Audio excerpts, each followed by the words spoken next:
Les Verts ont donc choisi le changement dans la continuité.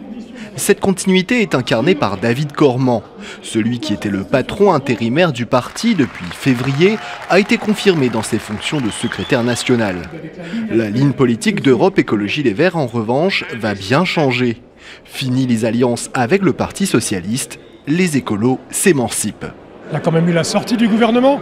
Il y a eu le vote d'un certain nombre de motions de censure. Il y a eu sur la déchéance de nationalité, sur différentes étapes qui ont montré que les chemins s'étaient séparés entre la ligne politique du gouvernement et un projet écologiste, et on en a tiré toutes les conclusions. Si la rupture avec le grand frère socialiste est actée, Europe Écologie Les Verts doit désormais proposer pour exister.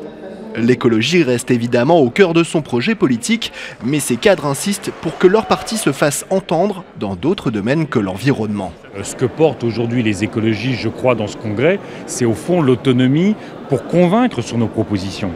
Pour dire qu'on a des propositions sur l'Europe, le climat, l'agriculture, le chômage, et que maintenant il faut repartir à la reconquête de nos électeurs, de l'électorat, parce que incontestablement on les a déçus ces dernières années.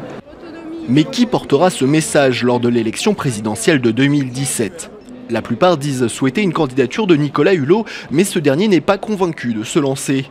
Il y a également l'hypothèse Cécile Duflot. Arrivée en fin de journée, elle n'a souhaité s'exprimer ni sur la ligne politique du parti, ni sur ses ambitions pour 2017.